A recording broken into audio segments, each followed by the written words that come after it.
Hai guys, welcome to my channel gue lagi. Gimana kabar kalian semua? Saya selalu ya.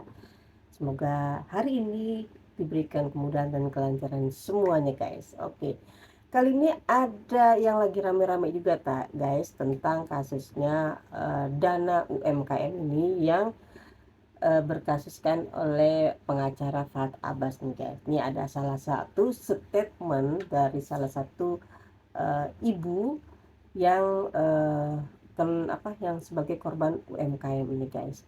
Yuk, nggak pakai lama lagi, kita lihat cuplikannya. Farhad Abbas yang terbaik ya, yang terhormat di seluruh dunia. Berani nggak mau sumpah pocong? Besok saya bawa kain kafan, kita ketemu di mana? Saya gelar kain kafan 2 buat Elsa dan buat si Farhad. Berani nggak? Kalau berani kita tantang nih berdua ya. Siapa takut? Kita punya hak sama kamu. Kalau memang berani kita ambil kain kafan, kita bawa ke situ, kita gelar sekarang, kita sumpah pocong. Kalau kamu mau menantang, oke. Siapa takut? Hati kita sudah luka, kamu lukain. Sebenarnya orang itu kurang ajar, si Andi Rivaldi itu. Dan dia udah dilaporkan. Saya sendiri melaporkan karena dia fitnah. Dulu mulai dari menunjuk pengacara ormas segala macam itu, baru kali ini aja dia menyerang rumah saya. Cara dia menyerang, dia mengajak ibu-ibu itu bahwa Farhad akan bagi-bagi uang 400 juta. Orang datang. Nah, ibu-ibunya sopan kok minta ingin ketemu saya. Nah, tapi cara-caranya nggak benar. Dia kalau nggak ada wartawan dia diam-diam menakut. Tapi kalau ada TV, wah ribut seolah-olah memperjuangkan. Kita ini menderita ngejar kalian, itu hak kita. Bukan kamu artis, bukan kamu apa, ganteng apa kayak enggak. Kita cuman kejar hak kita. Uang kita ada sama kamu. Kalau bukan uang kita ada sama kamu, sorry ya, tak bakalan kita mau ngejar kamu kayak apa. Itu atau seorang kita nggak pernah maling uangnya orang, nggak pernah ketemu orangnya. Tiba-tiba diisukan bahwa uang di Bu Elsa dibawa kabur Farhad 80 miliar. Ya kalau 80 miliar buat saya, terima kasih dong. Terus yang ngasih saya 80 miliar itu mana? Ayo sini ketemu saya. Kapan kamu kasih saya? Minta aja sama saya. Mana bukti kamu ngasih ke saya? Nah, jangan diadu domba seperti ini. Ini hanya cara-cara untuk mempermalukan orang. Andi itu, saya bilang ibu-ibu tuh tuntutlah secara hukum. Karena ibu-ibu waktu membeli bisnis tersebut bukan investasi, tapi dijanjikan investasi, mendapat motor, mobil dan lain sebagainya kan. Ternyata itu adalah Ponzi multi level yang sifatnya penipuan, tapi bebas. Bang Farhad dan Bu Elsa bisa kan diselesaikan dengan baik-baik. Kami ini hanya pedagang kecil. Saya cuma minta tolong. Karena kita itu cuma usaha dan kita berharap dari usaha itu. Kalian tuh jika memang nggak mau makan uang kami, buktiin, temui kami baik-baik dan selesaikan, gitu loh. Jangan main kucing-kucingan kayak seperti ini. Dan saya juga minta sama pemerintah, tolong masalah ini tuh dibereskan, diselesaikan. Ini menyangkut banyak orang loh, dan banyak juga yang sudah meninggal. Sekarang ada yang tersakit kanker. Saya masih bantu mereka loh yang kena kanker itu. Saya susah tapi saya mau nolong orang susah gitu. Kan Bang Farhad itu kan sudah bilang menolong kaum lemah, buktiin dong. Ya. Kalau memang tidak dititipkan ke Bang Farhad, buktikan, bantu kami. Dan Bu Elsa juga bantu kami dong. Saya minta tolong sama pemerintah, tolong banget ini diselesaikan. Kasihan loh, jangan ngelihat saya deh, melihat yang menderita kanker, yang janda tua, habis loh dari rumah sampai ngontrak sekarang. Saya tuh tahu sampai sekarang saya masih komunikasi kok sama mereka. Banyak juga yang cerai gara-gara ini, masalah ini. Istrinya masuk, suami tanpa sepengetahuan suami. Totalnya masalahnya uangnya sudah ada di sini semua sampai dia cekcok ini. Gimana tanggapan Anda? Nggak berdosa ke Anda kayak gitu? Coba kalau uangnya orang kembali dan kembalinya sesuai dengan yang dia inginkan, pasti nggak bakalan cerai. Ini gara-gara ini loh, uang kamu simpen, uang kamu nggak tahu uang itu lari kemana sekarang. Sampai orang banyak cerai, banyak pisah, banyak apa. Kamu nggak tahu berdosa. Ingat akhiratmu, jangan ingat duniamu saja. Kamu Islam kan? Tolong dong. Hei Elsa, tolong Elsa. Kamu kan baik-baik ya. Semoga Elsa dan Farhat bisa dikembalikan hati nuraninya. Kita ini rakyat kecil, mau makan aja susah. Ternyata uang kita di situ. Ibu berapa bu uangnya bu? Saya 400, adik saya 250. Itu uang, saya janda loh. Saya anak 3, saya single parent. Saya nyari uang itu sendiri dengan tangan saya sendiri. Sekarang saya hanya bayar utang. Anak saya mau menikah, saya tidak punya uang untuk membantu anak saya. Mana hati nurani? Sakit loh, saya 4 tahun untuk urus ini. Sakit. Mana hati nurani kamu Farhat? Lihat itu jeritan hati seorang ibu. Anaknya mau dinafkain, nggak ada uang lagi. Kita banting tulang nyari, ada yang jadi ojol, ada yang jadi apa. Yang penting kita bisa makan. Kita mengharapkan uang di situ. Kita juga mau pergi, mau ke sana kemari untuk mengejar kalian. Kita nggak punya ongkos. Ingat itu. Tolong kembalikan uang kami. Hak itu hak kami.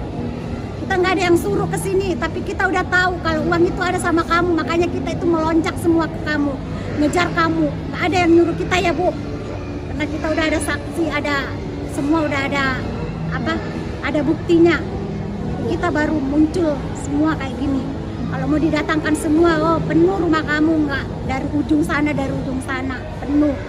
Saya bilang gini, kalau memang itu uang kamu, ya mana?